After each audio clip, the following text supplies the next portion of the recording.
Well, I'm reviewing Friday the 13th, Part 6, Jason Lives. This one I think was the most action-packed one of them all. This one definitely had the most humor, and I think this had the most carnage, it feels like. So this is, I think, maybe probably one of my favorites so far. It's hard to say I like it better than the first two, only because they're so iconic with their original storylines, how it started. But moving on from the beginnings of Jason Voorhees and just seeing him as a killer and him just having this violent movie, I think this is what fans were expecting. Of course, for those that watched it in the theaters or when it came out, I think this was just, I think, not even really fan service. This was just giving fans what they want. So this is, as far as Jason Voorhees with the mask on, this is my favorite movie so far in this franchise. So again, I'm going to show you guys the box for it. I got the Scream Factory Collector's Edition box set for it. Excuse me. So I really like this set. And now I'm going to show you guys the movies that we've reviewed so far because I want to compare the cover art and see what you guys think. So here is the cover art for the original one. I won't show the back for all of them. This is the cover art for the first one, which I think is pretty cool. Uh-oh, I put them all back in. I'm trying to take them all out. Okay, and here is part 2. So it's sort of a standard picture. So not my favorite cover art, but still neat. And I'm showing this because I think Jason Lives is my favorite cover art. Friday the 13th, Part 3, 3D. I know lighting's kind of crap, but yeah, I thought this one's pretty cool too.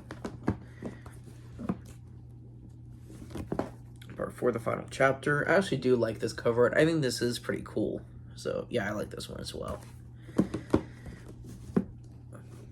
We have Part 5, A New Beginning. Just sort of standard again. So there's that one. And then so far, this one's my favorite. I just really like the cover art. I think it's cool. I love the colors. I love the grave or the tombstone there. I just think this is pretty cool. So yeah, favorite cover art so far. So in this one, Tommy is recast. He's got a friend with him in sort of the opening, and he's going to Jason's grave to take him up to prove to himself and to a friend that he's really dead. And where the 4th or the 5th left off, where he attacked that lady, that's not really referenced or mentioned in this one at all. He's just, as far as the town's concerned, he's the guy that has been causing trouble, and he believes Jason's still alive. So his reputation, he's not wanted by the police for what he did to the lady at the end of the 5th, so I guess it's kind of ignored. But Tommy and his friend dig up the grave, but because of the magic of plot armor, lightning comes down and Jason Voorhees is alive after seeing his corpse. So of course he rises from the dead, kills Tommy's friend, and off he goes as Tommy takes off. So Jason Voorhees has, it feels like every other scene with Tommy, there's a Jason Voorhees kill between a lot of random people from the movie, but it was just to create the theme of carnage around this whole film. And so, of course, Tommy goes to the police. Of course, they don't believe him. And this is where this is almost the annoying storyline, even though I did really like the movie. Whenever you have a horror movie where someone says, here's what's going on, you gotta believe me, no one believes them, that trope just gets on my nerves for some reason. So, of course, this whole movie, it wasn't until like the last 10 minutes that they finally believed Tommy that Jason Voorhees is alive. So throughout this movie, he meets this girl, Megan, whose father is the sheriff, and he's sort of falling for her, she's sort of falling for him, but the sheriff keeps trying to kick him out of town, saying, you gotta go, there's no Jason Voorhees, he's dead, you gotta get out of here. And so, as sort of those tensions keep building throughout the movie, it's really, unfortunately, not a lot to say, because there's Tommy trying to convince the cops, they don't believe him, and then Jason Voorhees killing all these random people, as we're pushing toward the finale of him going back to the original camp where everything happened. And so we do get to that part finally with a lot of, there's some filler, but all the Jason Voorhees stuff was just action-packed. It was cool. It was a step up from the previous movies. So everything felt like it was just ramped up for this one. But as we get to sort of the last third of the movie, or I guess the last part, Tommy finally gets to the camp. Jason Voorhees gets to the camp. The sheriff is there. Megan's there. Sort of everyone's trying to protect everyone, but no one knows where Jason is. So there's a lot of sequences with all these kids.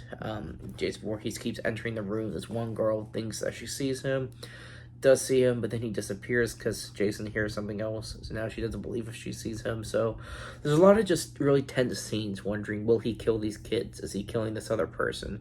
And there are some fake outs too to pace it out, so you don't expect everyone to die, but a lot of characters are getting killed off. So I think that created the mystery around like who would survive almost, which I thought was really interesting. And so basically Tommy's plan is got to kill him where he came back to life in the first one, is in the water. And so there's actually a really neat showdown where Tommy sort of lures Jason back over to the water, where he's trying to put a chain around his neck tied to a boulder to drown him. And there's a lot of like a struggle between them while he's trying to accomplish this. And he ends up putting oil around the fire because Jason keeps hiding underwater, and the creates this fire ring around the boat. So it feels like this big epic sort of finale almost is the theme we're getting here. And eventually Jason Voorhees does get pulled underwater, but he's pulling Tommy underwater, which makes Megan want to go over there and help him, and then she gets pulled underwater. So there's just, even though it kind of feels like Jason might die here, there's a lot of sort of intensity with this showdown. So our ending, I think, was really, really cool because Megan does survive with Tommy, as they're alive now, but so is Jason. And so that's actually, I think, if my memory is correct, that's the final shot of the movie, is Jason opening his eyes after supposedly drowning in the water. So yeah, I'm looking forward to the next one. I know that the further I go in this franchise, I hear it kind of goes off the rails a little bit, but I'm here for it. I want to see what they do with this, and I'm excited. Yeah, I really like this one a lot. This was definitely the most, as far as the action is concerned, this is definitely the most entertaining. As a story and as the plot twists go, I don't know if I like it better than the first two, but as far as the, like I said, with him with the mask, this is the best one of those so far. So yeah, loved it. Thank you guys for watching my review of Friday the 13th, Part 6, Jason Lives. Can't believe I'm halfway through this franchise, and I can't wait to just see the rest of them, review them all, and share my thoughts on these movies with you guys. So keep it digging. I'll see you guys next time. Until the next review.